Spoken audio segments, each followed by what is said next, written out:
તો ભાવનગર જિલ્લા પંચાયત ખાતે સાધારણ સભા મળી હતી। 5 મહિના બાદ મળેલી સાધારણ સભામાં પ્રશ્નોત્તરી સમયે મુખ્યત્વે રોડ તેમજ આંગણવાડી અને આરોગ્યના પ્રશ્નોને લઈ વિપક્ષના સભ્યો આકરા મૂડમાં જોવા મળ્યા છે।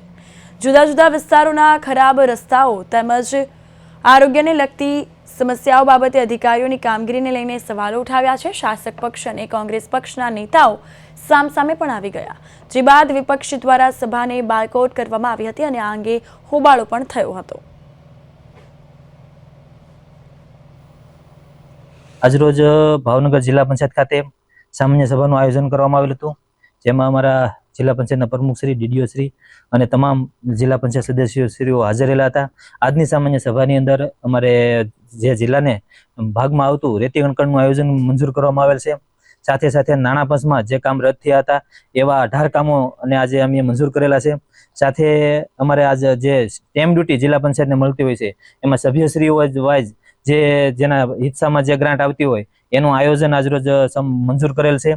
આજરોજ આ સામાન્ય સભામાં પ્રશ્નોત્તરી પણ રાખવામાં હતી, એમાં સૌ સભ્યોએ પોતપોતાના પ્રશ્નો રજૂ કરેલ હતા અને તેને સંતોષકારક અમે જવાબ આપેલા છે।